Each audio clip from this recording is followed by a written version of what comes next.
If you had a short-term rental, if you had an office that you were, and you had multiple short-term facilities and you had a team of people and you had an office facility and then you needed financing for your management business, we would finance the commercial office furniture, the infrastructure, the IT, the computers, things like that for that business operation, but we wouldn't be able to finance anything that goes inside of the home. Right. So it's basically a line of credit would be what you'd be wanting for that situation. Yes, you want to separate those from operations to actually holding the business and operating it as a short-term rental host. Correct. That's really helpful to know, because some of us, we get in this mode of, I just want to go find more money. But you're like, well, what type of money do I need to look for? Because if you don't have the right questions, you don't get good answers. So finding better lines of credit, I think that's excellent. Right.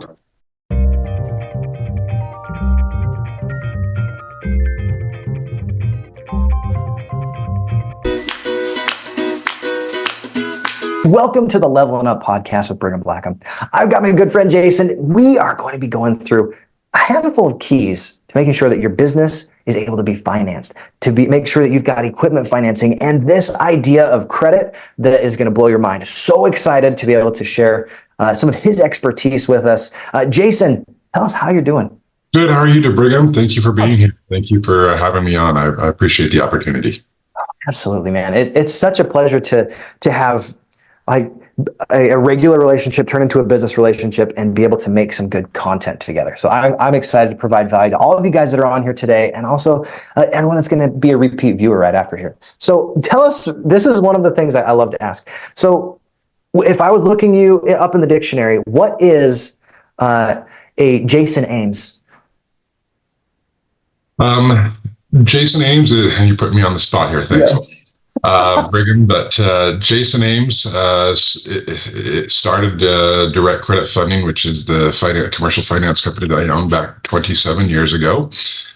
We cater to businesses, small and large, that are looking to purchase equipment to expand their business or any type of creative financing that they're looking to grow and expand. Been doing this 27 years, have raised an amazing family. I'm a twin dad. Dad of amazing twin boys. They both actually work for me here at the business, which is like a dad dream come true, that I get to work with my kids every day. That's so good.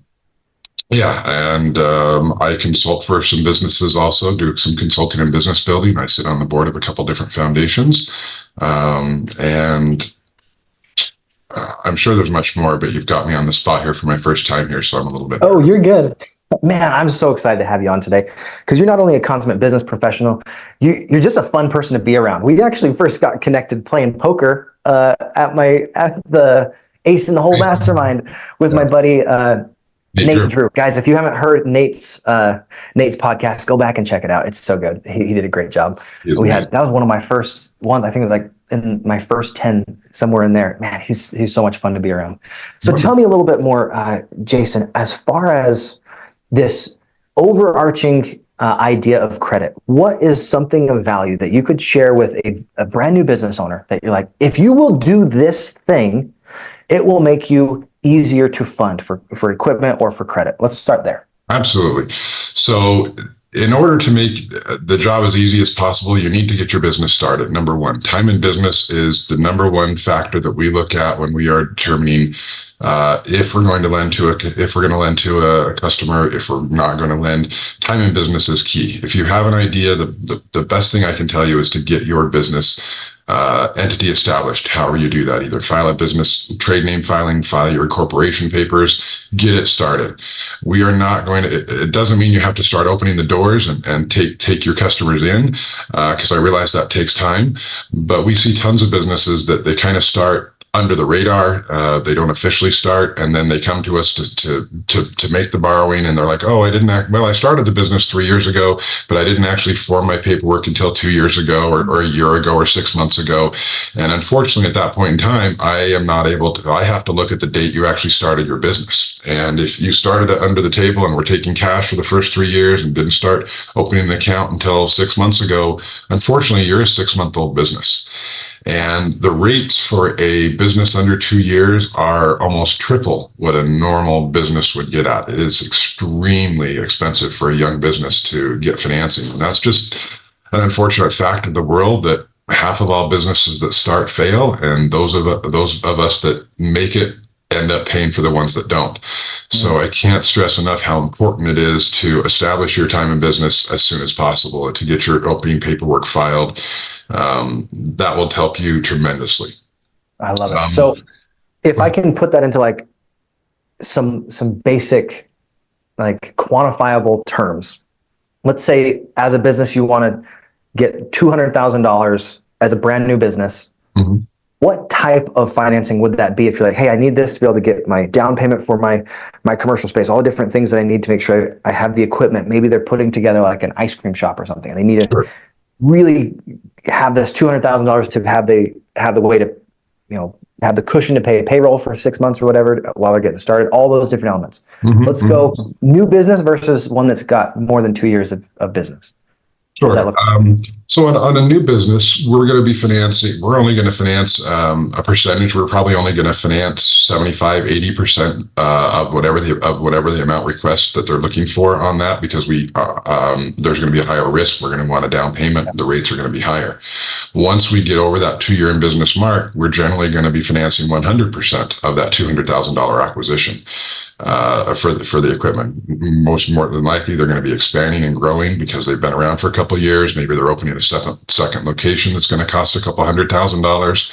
We do a lot with franchises that are in that same boat all the time. And they're opening second and third and fourth locations, and we'll finance $200,000, $300,000, $400,000 for those locations. We'll finance 100% of that financing for those second and third and fourth locations, as long as the original location has been open for 2 years. However, the downside, we have multiple startups that we're dealing with right now. We're going to be looking for probably 25% down payment or upfront monies to put that together. So that's just going to deplete your cash flow that you have to make operating, which means you've got to have more cash flow, on in your personal accounts to cover that. Yeah. So that little tip that you gave people, actually start your business, do the paperwork right, can save 75% of your cash flow for the first 2 years? Is that exactly 75% or more? Absolutely, 75% or more those first 2 years. Wow, that's an amazing tip. Thank you so much for sharing that. Now, if we could go and say, hey, what's the scariest thing you've experienced in your decades of experience in credit that you're like, man, if they would have just known this, it would have prevented so much heartache? What is one of those experiences or stories? Business credit is something that people really don't think about. Business credit history. There is a repository that we as lenders use that isn't really talked about in the industry, but it's just similar to your Equifax, your TransUnion, your Equifax personal credit reports that everyone's very familiar with. It tracks your mortgages, it tracks your car payments, your credit card payments. There is a system out there called PayNet that all of the lenders look at and that we all report to, and it gives your history of your business loans. It's different than Dun & Bradstreet. It's different than Clear or LexisNexis or some of the other ambiguous reports out there. It is the big major repository that all lenders look at. And paying your business debts on time is looked at. They're looking at if you pay your payments 10 days late. Is when they start looking at your payments. And so keeping track of your business credit history is extremely important, as important as keeping track of your personal credit. Everyone seems to know that they need to make their business or their personal loans on time and get those, but the business credit, paying those on time, as we look at a customer that's coming back for additional exposure, we're looking at how they pay their other business credit lenders.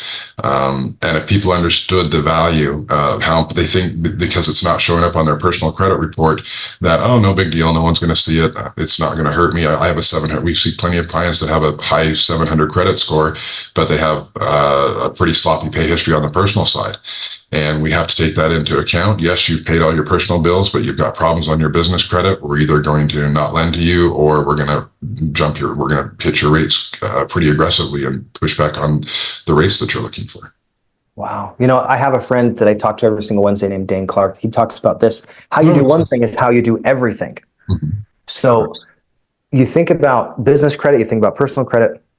If you're responsible and you take full responsibility for your actions, whenever you have an issue, you're like, man, what do I need to do to actually resolve the source issue rather than just, well, I'll put a Band-Aid on it. Here's one little payment and then wait a couple months and here's another payment.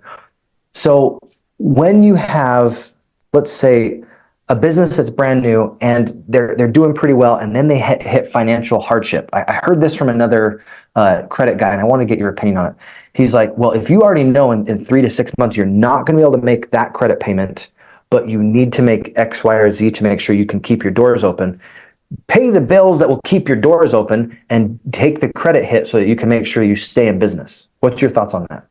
I would agree with that, but I would also say mitigation is the key. Contacting the lender that you're not going to pay, letting them know the situation, the story, that you are trying, that you're making maybe an adjusted half payment or a lesser payment, or see if they'll structure some type of a payment arrangement. We all, as lenders, learned through COVID that things don't go to plan, and some things are out of your control. But it's the customers that are willing to work with us, that stay in contact with us, that let us know they're on hard times, but they're trying. They have a plan. Those are the customers that we're happy to work with, and we're happy to work through their down cycle that they're going through, and we're willing to take a risk on when they come back out of that cycle and they've gotten themselves back on track, and they're like, okay, things are back to normal. We kept in contact with you. Yes, we're willing to extend more funds out to you because you were able to stay in touch with us. When they disappear is when we're not able to, when we lose contact with them. Unfortunately, that it doesn't leave us anything but our legal alternatives that were listed in the original contract, and that's not fun for anybody. And then once it turns to legal, we're not going to want to deal with that customer ever again, because they were, even if they've turned it around, they've shown propensity that if things go bad, they walk away and we don't see them anymore. That makes sense. So the more communication and the more open that communication, whether you're going through a hardship or you're like, hey, you know what, I'm not going to be able to make the full payment, you figure out a way to keep in contact. That's the key, right? That's huge. So I had another friend, she taught business credit for us a handful of years ago. I loved her. She had this expression when she was talking about building business credit that I thought was really interesting, and it stuck with me. She's like, you got to get matchy with everything in your business. What's your idea on that? So your address, your email, your phone number, the way that you have even the commas in the way that you build your business, so that all your paperwork matches, not just for the state, but also for the way that you do your marketing. What's your thought on that? And does that actually make a huge impact on fundability or not? To be honest with you, no. We as the underwriter, what's on Secretary of State is what we're going to base our contracts off of. We are not going to be looking at, is your website matching your Secretary of State? Does your letterhead match your Secretary of State? Because we understand a lot of people don't always put the ink in their name. Sometimes they have L.C. or comma before or after ink, things like that. Those types of technical inconsistencies we're not going to disqualify a customer based off of those. Is it nice? By all means, yes. We love to have everything streamlined, and it shows that the operator is well, and they're knowledgeable and that they know what they're doing. But we're not necessarily going to hold up something off of a period or a comma or something like that. That's not something we're going to hold against them from a financing standpoint. Yeah, and I think part of that point is you're showing more professionalism when you're like, hey, this matches and this matches. But if it's not perfect as far as like a comma or a period, not a big deal. But it's when there's a name that's like way different. Like maybe you used a different DBA and that no longer works. You don't pay for that DBA anymore, and you're not just using a totally different name for your business. That's probably enough of a change, or maybe your website is drastically different than what your business actually says. It's when there's massive inconsistency that you lose a little bit of that credibility. Is that true? That's my perception. 100%. That we see customers that come in that we'll be scratching our heads on, where they'll be asking for a piece of equipment that doesn't make sense for the nature of their business. Or we have a car rental application that just came into our desk for a company that doesn't we have no idea. They say they rent cars, at least the owner says that they rent cars, but we can't see any proof anywhere that they're operating a car rental business under they're just a sales, they're sales, and I think they're just trying to add rental to their business, which unfortunately that's considered a new line of business. They haven't ever rented cars before. They have no history with that. So although the car sales business has been open for 10 or so years, now that they want to move into rental car, that's a new line of work. So unfortunately, we're going to rate that as a new line of work, or whether or not we approve it, I don't know. It's going through the underwriting process, but that's the obstacle when it first came in, that we're seeing some inconsistencies. The equipment has to make sense for the business. We're not going to get a 7-Eleven location we're not going to do an x-ray machine for, or some type of skincare. Why not? Don't people go in there want to check their we see some weird stuff out there, right? Slurpee? And we get some crazy explanations of, why people want the things they want. And sometimes we have to be like, okay, this doesn't make sense. I'm sorry. We're not going to be able to help you out on this. Yeah. So what's like one of those crazy asks that people have come and asked for that you're like, you do this and now you want this? It doesn't make any sense. Let's hear one of those. We had the car rental one was kind of weird. We had this one was kind of strange. We had a remote bar. They were bartending for hire service. They came into different events. So I'm going to call them an event, not even events. They would provide services for events of bartending, and the application came in for health and wellness and spa equipment, and they wanted to start.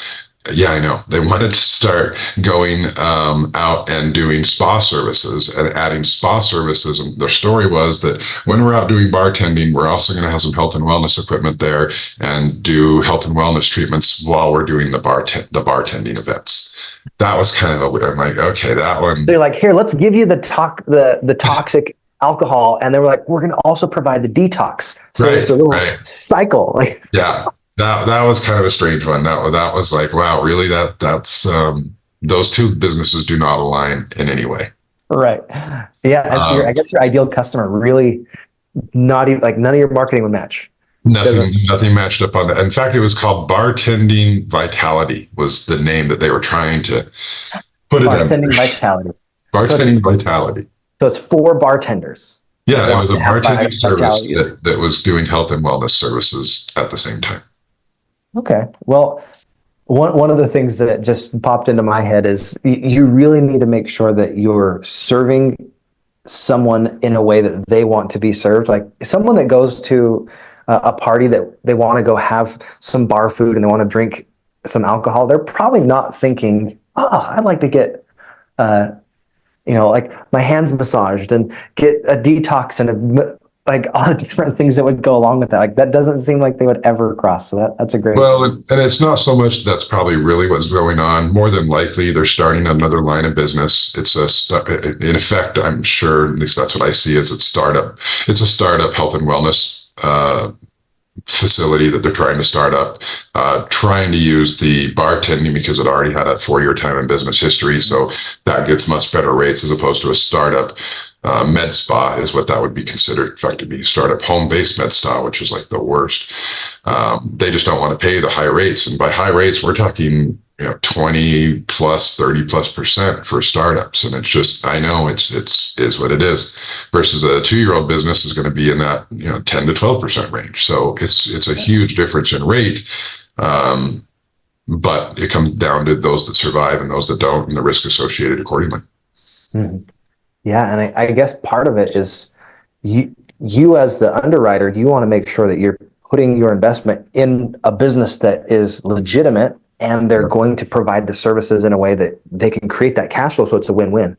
Right. But if you're like, I don't even know if that business is going to do well because they have no time in business and they don't have the services that they provided with credibility over time, it's really hard to be like, well, I'll give you this much money without having a huge financial benefit. Like I want the 20% because that's a lot of risk. Right.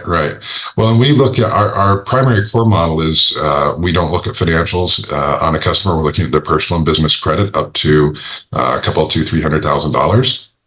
So we are really looking on the personal credit profile of person, their credibility, how they how they run their business online, the business, the reports that we file. We're not generally looking at their financials unless their requests are two, three, four, $500 million plus. So we have to rely heavily on the character and the credit that we can see, because and take that risk of. So that's why our startup pricing is just so high, because we're not looking at the financials. We don't know what they really make. We don't know what they personally have in their bank. So with us taking that risk, we just have to grade those customers accordingly. Yeah. So I have a weird question. So a lot of my friends, a lot of my followers, they are entrenched in real estate investing. They love it. They love, like myself, they just want to do a ton of real estate investing.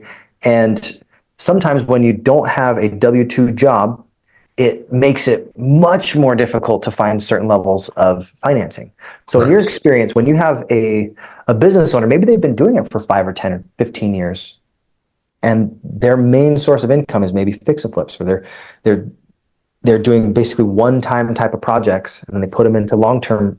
They have the finances for sure. They make a lot of money, but they don't show it. Are always doing new deals. Tell us like some secrets to either improve their financial abilities to get financing, or some ways that they could pay themselves in a little bit better way to make sure that it's easier for the underwriter to be like, oh yes, I see that this is something that you could do.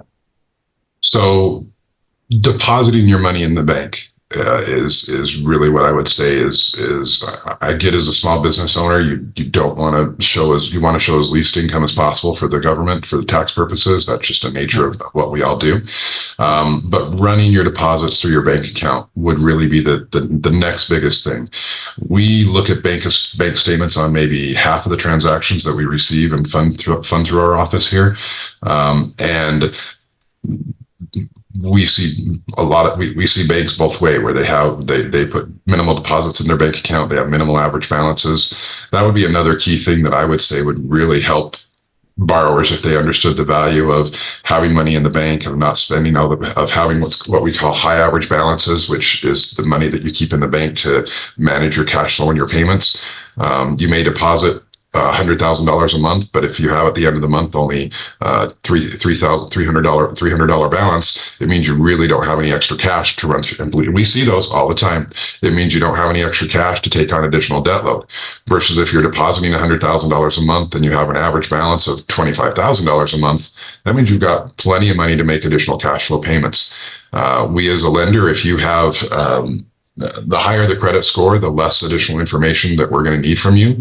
But if you've got a mid 600 credit score, we're going to be looking for something mitigating to help get this deal over the finish line. So we're going to ask to see your bank statements to see what type of cash flow you're running through the bank. As long as we can see that there's a reasonable average balance to manage the cash flow, the new anticipated payment, we're going to be more than happy to approve that loan for you. So that would be definitely something I would tell your listeners, is to work on actually depositing your money in the bank account. Make it easy. Don't have insufficient funds or overdrafts. That's another big deal killer for us. Working capital loans, I don't know if we want to get into that or not. Those are what are called MCA loans, which are interest rates that are ungodly, like triple digit type stuff. It's very short term. It's very aggressive. It's 30 to 65% or higher money. Wow. That's designed for short-term basis, that can literally just drive a company under. So I would caution you against doing any type of those MCA loans. But getting back to the question of depositing your deposits in your bank, deposit your money in your bank account so that we can see you have some cash flow, so we can make better decisions and we can approve more customers. Yeah. And I guess one of the things that I heard from one of my good friends, Eric Counts, if you guys haven't heard that one, you need to go back and listen to his, because this kind of ties into the same type of credit conversation. His was all talking about personal credit, but that podcast I did with him was awesome. We talk about making sure that you have not just your utilization ratios kind of put together, less than 30%, but you're also being consistent on using your credit. So there's sometimes where people will be like, all right, I got this line of credit, and they never touch it. Mm-hmm. Whereas people that they get it and they use it and they keep it under 30% and they use it all the time. Correct. Are you talking about the revolving percentage availability? Yeah, like a revolving line of Okay. credit. Like, so you've got like a business line of credit, and having that so that you're actually using the funds over and over. That provides way more data for an underwriter than just having that line. You're like, well, I have access to it, but I'm not using it. Right. So why, can you help me understand why that is so valuable to make sure, hey, I'm actually using this rather than, hey, I just have it? Just having it doesn't excellent question. Thank you. Just having that line of credit and having no usage on it is honestly would be the same as not having it at all from an underwriter's point of view.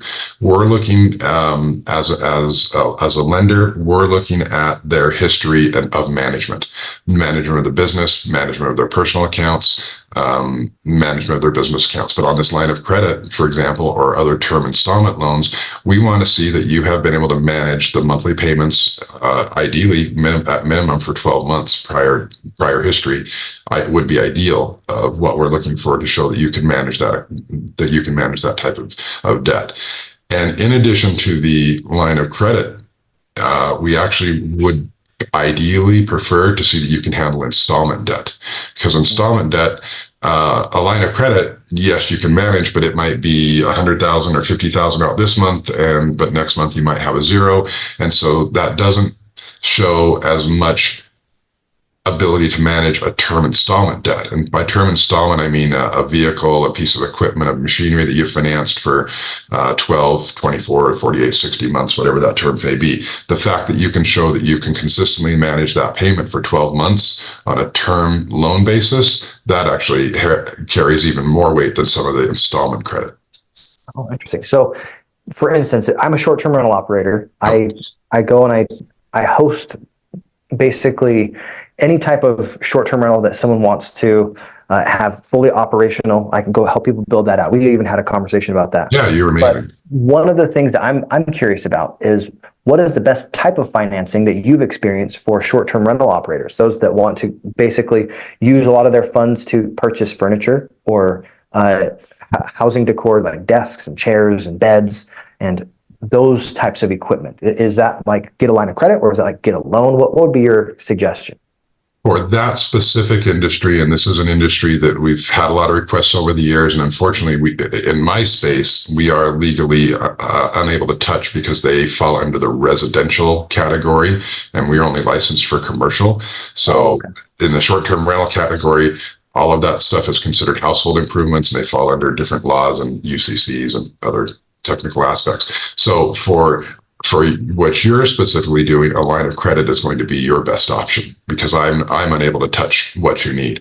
If you had a short-term rental, if you had an office that you were and you had multiple short-term facilities and you had a team of people and you had an office facility, and then you needed financing for your management business, we would finance the commercial office furniture, the infrastructure, the IT, the computers, things like that for that business operation, but we wouldn't be able to finance anything that goes inside of the home.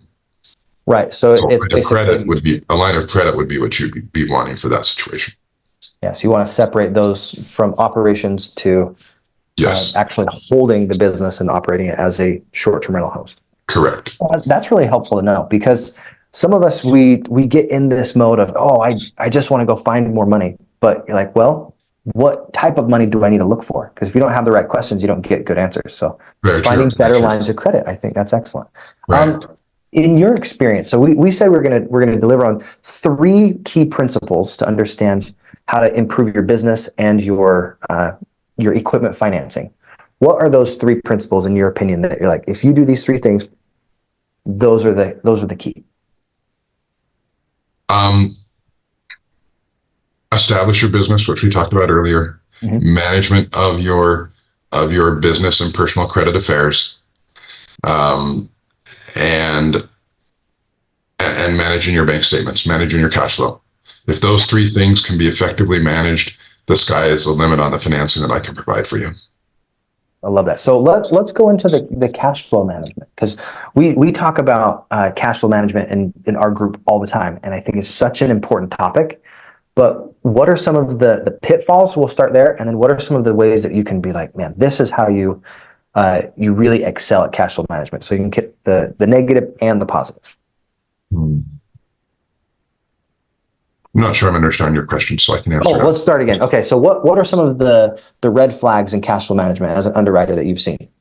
As an underwriter, when overdrafts and insufficient funds are a huge red flag for me. Even if you have average, it is amazing when I see accounts that have high average balances and they still have a lot of bounce checks and overdrafts. It shows a propensity of not managing your cash flow correctly. So that's a huge red flag for an underwriter. Working capital loans, those are also a huge red flag for an underwriter, because we know the rates on those are so high.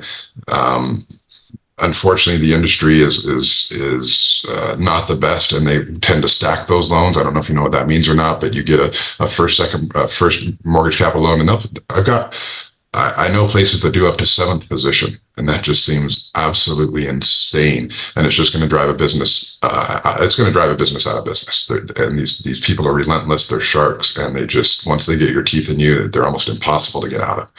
And I've just heard so many horror stories about that.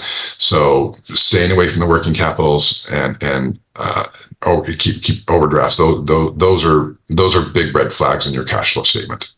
Excellent. Okay, now as far as things you're like, oh, I'm so glad they're doing this. I remember you talked about average daily balance, having like a good working capital every single month. Sure. And what did you call that again?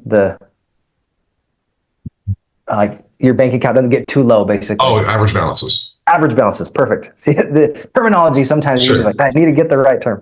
So you have that, but what are some of the other positive things you look for as an underwriter? Like that's someone that knows that they're managing their cash flow well. Consistent deposits in the bank account, consistent deposits from multiple places, and not just coming from one source. That's something that we're looking at. We are without asking, we are not considered a cash flow lender. We are considered a credit lender. So cash flow is only being brought into play when we see the bank statements at a certain level, be it the amount of the request is high enough that bank statements are merited, or there's something that they've had a history of slow payments, and that we need to see, okay, you've got a history of slow payments on here. We need to see your last 3 months bank statements to understand, is this normal for you? Was this in the past? We need to understand what your cash flow looks like. And then we're able to say, okay, this makes sense. Their deposit, they're a small contractor that it's okay that they only bring in $25,000 a month, but they used to bring in only 10 and things have gone up. Or something, an auto repair shop that's bringing in $120,000 a month, and there was something happened with one of their insurance companies. Maybe they lost some business for a few months, but now they're back on track. That's when we're going to be looking at the cash flow statements, and we're only going to be looking at the bank statements and doing a bunch of extrapolation. We're not going to be digging into the down and dirty of profit and loss for the year, profit and loss for last year. That's just one of the benefits that we offer. We're not a bank source financing. And we do have situations that deal with these creative cash flows. We have a company on the books right now that $30 million a year company. They were losing $6 or $8 million a year for the past 4 or 5 years. It was ugly, but they've now turned the corner. They're profitable year to date this year, and they expect to end this year with about a $3 million profit. That is a deal that no bank is going to touch. We pulled a financial package in. We understand why they've been losing money. We know what's changed. They've got a new contract. We have copies of this. We have proof. And so we're able to find it. We approve them. We approve them for 100% financing based off of what they're doing. And those are the type of deals that we can get creative and do. And that is where a bigger cash flow situation was put together for that deal. So one of the things that I've heard with your personal credit and different issues that pop up is most of the time when they're pulling credit in this type of situation, your personal credit is only going to disqualify you, not qualify you. What's your point on that, or what's your thoughts on that? There does become a certain level where your personal credit doesn't come into play as much. In fact, we do a lot of transactions that are corp only that we don't even see their personal credit. Mhm. If the company is like this $39 million company, we're not the owner's not going to be able to manage he's not going to make a $5 million payment if the company isn't there. So his personal guarantee really doesn't come into play. As the bigger you're on these bigger companies, your personal credit does still get looked at and it can affect your pricing, but not to the effect that it does on the smaller companies. So really for startups, like how you do one thing is how you do everything, making sure Correct. that On the startup and the smaller businesses, your personal credit, unfortunately, is you're married to it, and how are you? It's representative of the person that you are, and it is true. We see customers that will pay their business bills on time perfectly, and their business bills off, or their business yes, and their personals no, and unfortunately, you're going to get a blended score on those things, and we can't have a customer that has perfect business credit and poor personal credit, and we're not going to lend to them because ultimately everyone's life is personal. No matter how well you pay your business bills, if you're not paying your mortgage and your car payment or your kid payment for your child support, eventually these things are going to give, and you've got to have a place to live. You've got to have a car to drive, and those are going to become your priorities, and your business is going to slip. yeah. And that's why it's so important to have a holistic approach, right? To Correct. figure out how do I make sure I'm okay, then my business is okay, and you're Right. consistently paying those bills, making sure that you are making enough money to cover everything you need to. And as an entrepreneur, that's what we got into this for, because we do know we're able to manage multiple things and we're capable of managing multiple things, and it shows off our character, and that's what we love about being a business owner. And so us as a bank, we take the opposite view of that, as we're looking at the same thing of how do they juggle all these balls, because ultimately that's what we're doing as an entrepreneur, is we're juggling a lot of balls. And part of them are personal and part of them are business, and part of them are personnel in our business and all the other intricacies. And we wanted to see as a lender, we're looking to see how well you juggle all of those balls. Yeah, juggling. I know about that with theater. No, it's good. Right? No, it's good. Well, this last question I love to ask, because you never know what you hear. But I want to hear, if you were going to give yourself some encouragement and advice right at the beginning of your career that could not just help apply to you, to apply to a lot of people, what would be the one thing that you want to leave us with as far as advice? Go ahead. Take the risks of the things that scare you, the things you're worried about that you aren't sure. Trusting your people and bringing the right people in. That's something that I'm currently doing and working and growing my business. But it's something that I wish I would have done sooner, is listen to my people and trusted my people with more autonomy, and not been so micromanaging. Not felt like I had to have my finger on every button at every person all the time, to give them the freedom to, they're not going to be just like you. They're not going to do it your way, and it's okay. It's painful. It's still painful now. They're not going to do it the way you think you should. They're going to get it done if you hire the right people that believe in you. They will make magic happen for you if you just give them the control. And that's something that I'm sure every entrepreneur learns as they're growing their business.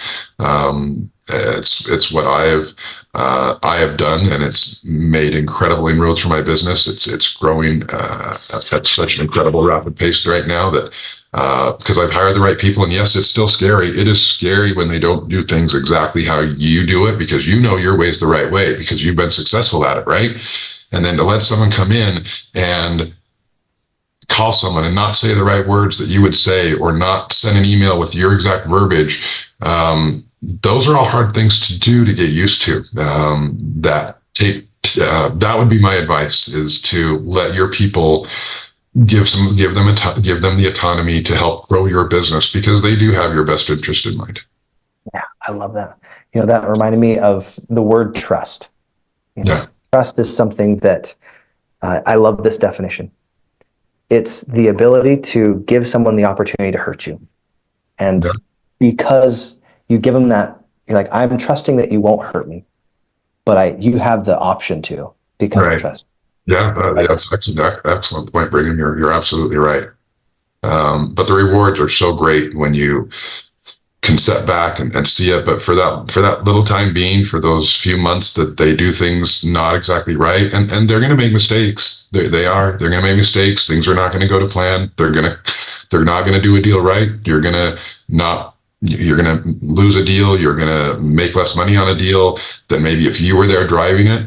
But you need to realize these are all learning opportunities for your people. And if you can coach them through it and use it as an educational moment, it will pay off in leaps and bounds and allow you more freedom than you ever thought you had.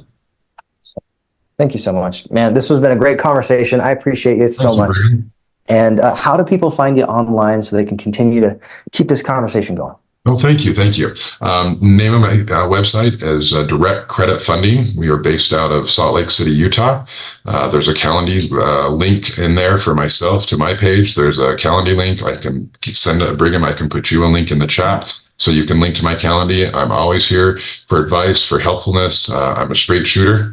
You'll get honest answers, good, bad, or ugly. I'll shoot you straight and tell you what I can or can't do.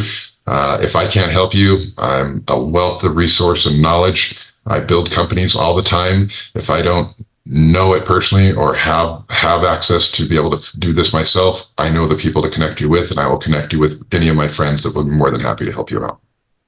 Thank you so much. I really appreciate your time today, and really excited to have more people come and get connected to you, because I trust you, man. I think you're just a stand-up dude. Thank you so Brigham, much. thank you. This is my first one. I'm a virgin to this podcast thing, and I'm excited that you brought me in and showed me the ropes, and we did my first one with you. I really do appreciate it. How do I get a link to this to share with my friends and my people, my social media? That's a great question. So on YouTube, what you'll do is you go to Brigham Blackham, and it's at Staybnbee is the channel name.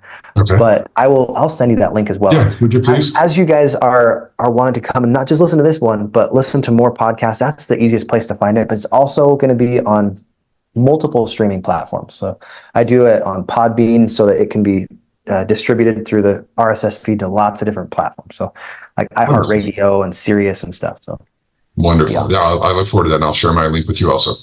Perfect. Hey, thank you so much. Thanks, Guys, Brigham. Let's God do it bless. again. Have a wonderful rest of your day. Thank you. We'll see you. All right, later. Like and Thanks. subscribe if you enjoy this type of content. You want to continue to level up your business. It's a pleasure to be here with you, and God bless.